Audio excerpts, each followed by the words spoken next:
100 million people are going to die because of global warming. That's according to a recent study from an international environmental group. It says in the next 18 years, global warming will cost over $100 trillion and kill 100 million people. The report got plenty of news coverage. 100 million deaths should. So are we all going to die? Well, yes, actually, but probably not from global warming. Danish environmentalist Bjorn Lomborg is a left-winger. He worries about air pollution, global warming, says it's a problem. But Bjorn, you say this study and coverage of it is just junk science? It really is, and in a sense, very harmful junk science, because what it does is it tells us 5 million people are going to die every year because of global warming.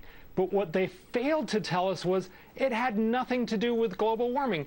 The 3 million people, just the 3 million people, was from indoor air pollution. It's nothing to do with global warming. Actually, if anything, it's probably something to do with the opposite, because what happens is lots and lots of poor people in the third world burn wood or cardboard or dung, and they die from burning that inside their houses. And so if we could do something about it, perhaps give them fossil fuels, cleaner fuels, they would actually be much better off. So not only are they telling us the wrong story, but they're also telling us the wrong solution to help the people they allegedly want to help. The particulates, they kill people. Global warming killing people is theoretical. They're basically telling us cut carbon emissions to help people from not dying from air pollution. No, what you need to do is to make sure you don't burn dung inside your house. I mean, the reason why we never think about indoor air pollution is because it's 100 years ago that we had really dirty fuels inside. And the developing world in the West deserves the same thing. Yes. And they pander in disgusting ways. They talk about the big storms. They say they're caused by global warming. Here's Al Gore after Hurricane Sandy. This storm was related to global warming. This was the second once-in-a-100-year storm in 14 months here in this city. But they don't know that. 2012 was below average for major hurricanes. The hurricanes go up and down. There may be some effect as the water gets warmer, but not yet. And if you look globally on the Hurricane Energy Index, it's lower than it's ever been since the late 1970s. So partly reality doesn't play along, but also partly they then tell us if you're going to help future victims of Hurricane Sandy or Hurricane Katrina, you should cut carbon emissions. No, the reason why you had problems with Hurricane Katrina and Hurricane Sandy was because these cities were unprepared. It's not about cutting carbon emissions. It's about building better levees in New Orleans. It's about making New York more prepared. It's not about cutting carbon emissions. And about allowing people to prosper so they can move away from storms and react to them.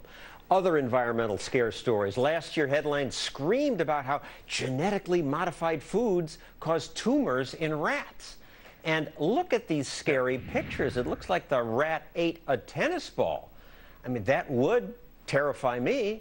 But what the irresponsible media didn't say is that the kind of rats that were studied usually develop tumors 90% of the time. And what they basically told you was, we fed rats, gave them GM foods, and they developed these tumors. That obviously works on a psychological level, but forgot to say if we feed them with normal food, they also develop tumors. And that's irresponsible. It's a great way to get attention, but not only does it misinform you, but again, it also focuses you on the wrong solutions. And leads some countries to reject it, hurting poor people.